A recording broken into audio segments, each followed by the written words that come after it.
your counties. Now, those of us that seek to go to National American Legion Leadership College, what our primary mission is to do when we come back is to improve our department. And all of the facilitators, instructors that you've had today in the workshop, we're all National American Legion College graduates. So with that being said, we'd like to welcome Sophia Dmoch, John Browse, who's not here today, as the most recent graduates, and ask Sophia to come up, Vice Commander Dmoch, and give her experiences in what National American Legion College has meant to her. Let's hear it for Sophia.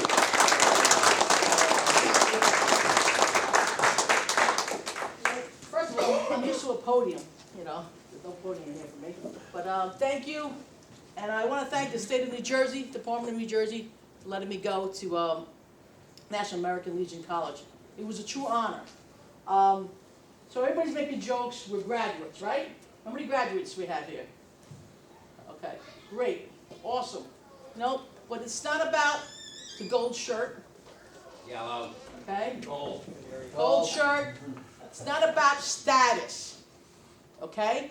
That is not what this college is about. It's about learning. Going there, taking that information, and bringing it back.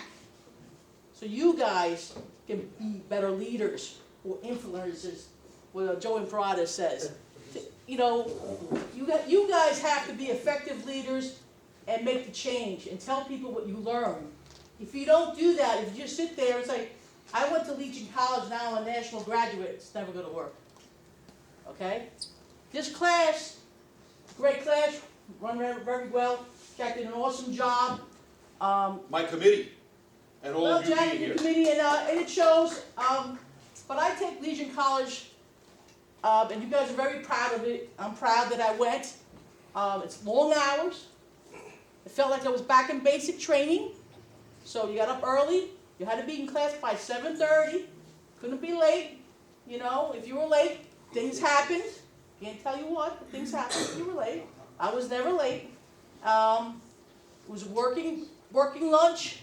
You went back, you ate a little bit, and you went back and you met with your groups. It's all about team building. And what you take away from this is a network. Okay? A network of people that you met throughout the United States. Okay? They put you into this group, you know, all your friends.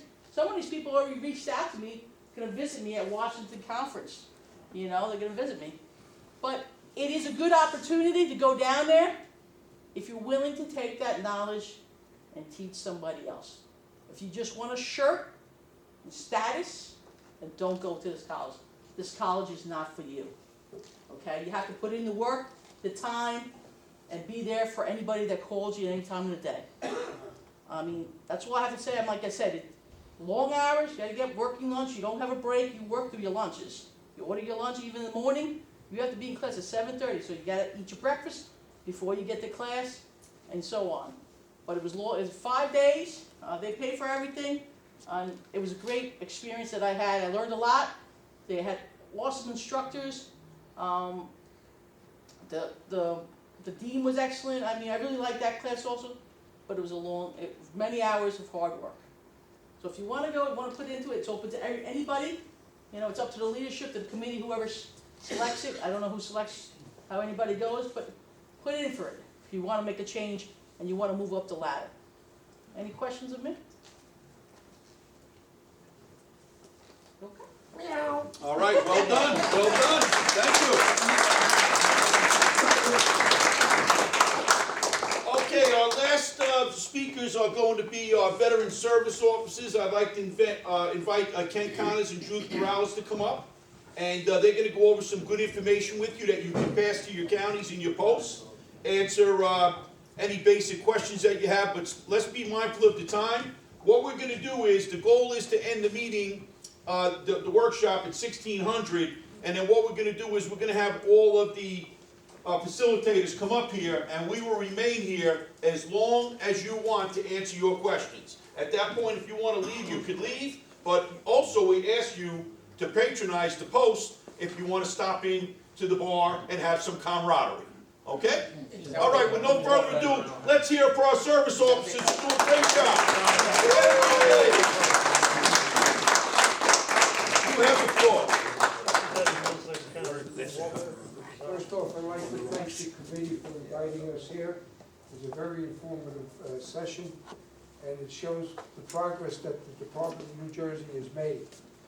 Now, I'm going to be talking mostly about, mention something about service officers and the importance of it, starting at the post level, right? We've made a lot of investments, the department has made a lot of investments in the Department of New Jersey, particularly in the service office. And if it wasn't for the fact that Steve was, past department commander Steve here, with his technology knowledge, was able to integrate a bigger system into the department, we would be in the Stone Ages in our office. And when leading into this is the reason why we need service officers at the post level in the county. And we need the people to be participating. Not every post has a service officer. Not every county has a service officer. If they do, they're non-existent because we never hear from them. The same thing on a post. They get an appointment or an election and they don't do anything. And it's important. You heard a lot of things about services and the changes that we make in people's lives as Legionnaires. One of the biggest change in a person's life is dealing with the department service officer. And it begins with the post. And I'm a perfect example of that because you heard about mentoring. I'm in the Legion over 42 years. And I've always been involved with VA&R. And I was mentored every step of the way.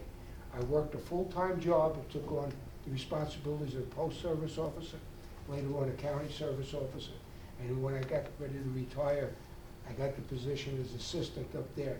And everything I learned was from training on the base level and everything else, going to the courses in Seagirt, and then later on going on to national with the certification training that both Judith and I take. So I'm only asking that, please, when you go back to your post, do an audit about what your post-service officers are doing. Our job in the office in Newark has changed drastically. It's no longer just dotting the T, crossing the T, dotting an I, and signing a signature. There's a lot of background work and leg work. And if you want to make a difference in a person's life, we can do it from the bottom up, because it does make a difference of the outcome. Whether it's positive or a negative, you're going to make a difference with that veteran or their surviving spouse or family member, because you have somebody out there that tried, and we continue to try until we exhaust all initiatives to make it a perfect world for that veteran or their family. But we can't do it unless we have the food chain start at the bottom and work its way through. And there's going to be a lot of changes coming out, and that's why we need the people that are willing to take that obligation on to do it. So please, go back and see what you need to do, and if you don't have somebody, get somebody in that position. We'll take it from there. Just let us know who they are, and get these people into the training at the New Jersey Legion College, which is one of the best in the nation. We get high accolades for what Dean Imperato and his crew put together. I mean, we're one of the only few states that has a very positive and firm foundation of a training institution. So that's all I ask there. The other thing is, we have an assistance program for a veteran that needs an emergency stipend to maybe pay a bill or something like that. The communication level is the pits, because not everybody knows which end of the tunnel is in, because nobody gets into the loop, and that's what this session is here about today. So we're going to be working on that at our office, because that stipend fund comes to our office. But the main crux of it starts at the local level. It's fed down from the top down to the bottom to be perfected. And that's the importance of having somebody that has at least the key to gather the information and then flow it back up to the top again. With that being said, that's all that I have to say. Appreciate being here, and I appreciate serving the department. Thank you. And you do a great job. You have anything to say? Yes, Drill Sergeant. Now, does anyone have any questions on the process? Like, you know, when you call our office? Any questions on just general VSO? work, claims? I have one thing if you can hit on, the vet fund that's available for when a veteran becomes homeless, wherever it happens in the department. Could you just speak on that before we close? The VA? Yeah, all right. What that is they, I think about 3 years ago, we were fortunate enough to be afforded some monies that were donated, and offer up to a $500 stipend for emergency things like a utility bill, maybe a car repair, something like that. And we get veterans that may not be homeless, but they're in need. We had a couple of veterans that lived in Veterans Haven South. Their car broke down and they needed repairs right away. And I was able to contact whoever in the area where that veteran was residing in that county, and we were able to facilitate the veterans through. The gentleman had no idea of what the American Legion was or did or anything, but somebody reached out to him because he had a problem and they brought it to somebody else's attention. And there wasn't much information to be able to be exchanged, like I said, because the communication level and barrier on the local level was the pits. I had to reach out to, at that time, Department Commander Steve, because it was in his district. And within less than 4 hours, that was handled, because people took the initiative to do it. And that's all that we're asking. And people have to be in place, you know. And not everything it don't always work according to protocol. But if we get enough information to process this application, we will do it right away. We have the resources to do it, right? But the local post and the county also have to have skin in this game. It's not just a department thing. Because people come in and say, well, I need $3,000 or $4,000 to pay my back rent. That's not what that fund is for. But if there is an issue like that, there are other ways that lead into the assistance that's required. And that's where the local level comes in, because if the veteran has a family with children, he may be entitled to a TFA application, which goes through your Children and Youth Committee. But that would be funneled through and then go to the Children and Youth chairperson for final review. The VAP application comes back to our office for approval and is approved or denied right on the spot. The other one has to be processed through the Department Children and Youth Chairman and processed through National. But they can get an emergency approval or denial on it if needed. But that's the importance of having the chain going through the local level. Because in the end, and even National pushes this on a lot of their programs, it isn't the National, it's not the department. Yes, we have to assist and process these things, but the main thing still comes back down to the blue hat. And that's where you make a difference. Getting back to the gentleman that I was talking about was a Veterans Haven. He actually joined the American Legion. They made him a member and everything like that. And from what I understand, he's still very active in the post. He's so grateful. So we do make a difference. Any questions on the? Yes. So how many veterans, estimate, would you say veterans or veteran families have you helped in 2023? Do you feel we made a big impact?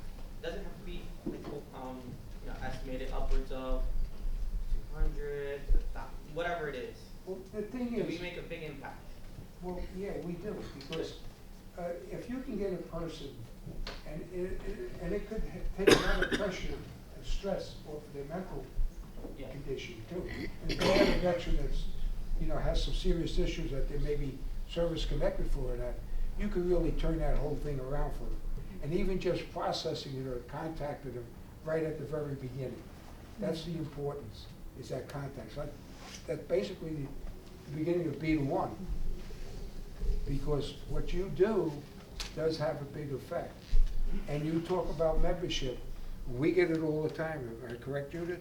People never even thought about the American Legion. Somebody told them to call the American Legion. And by the way, the American Legion, I don't care what anybody else says in this state or anywhere else, is the strongest and most vocal veterans organizations for veterans today. Absolutely. We have a bigger, somebody's fault because there's different things that guide different organizations, such as their charter restraints and everything else like that. But we've always managed to overcome our obstacles. And we have to keep going that way, and again, it comes back down, it has to start at the bottom and filter through to the top and then back down again. All right, good. Can I I just- jump real Go ahead, quick? you got PDC Now, done. You're asking about how much were they able to help? With the PACT Act being passed, they were swamped. Yes. Still So are. there was a huge influence on our veteran community because of them being swamped with that PACT Act. So the important thing is to give us a call, like how we were Yes, he does. discussing, that you just submitted your claim on your own. That's not the right thing to do. Cause we actually review everything and put the most viable claim forward on your behalf. Cause I can assure you, I can't not be certain for other VSOs, but be wary of those individuals, those organizations out there that want you to sign something, because you're gonna pay them. Yes. When we actually do everything for, for free, right? In my office, or I'm sorry, in your office, right? In your How about it? It's your office, both of you. In our office. Our office. We make sure that every rock is turned, every document is reviewed, advise you accordingly to get that best claim forwarded to the VA. I can assure you that happens, from our office. But it starts with you calling us. We work remotely now, so I've also put out that we'll come out to your meetings. We can sit there, and if a veteran needs assistance, or you have a new vet, a new young vet that comes in, that would be the best opportunity to make sure that that veteran, before they submit their claim, it's correct. So, but call us and we'll be more than happy to, answer any further questions that you may have. Go ahead. Call where? Oh, you don't have our Okay. numbers? No, I okay? don't have the number, thank you. So, we're on the website. You're on the There- website, you we're on know, the- Yeah, on the Okay. Youth Department website. Then All that's the all I need numbers to know, there. thank you. Any additional questions, anything further? Oh, what's the website? Everybody's good, you have your VSOs right in front of you here, we good? All right, thank you.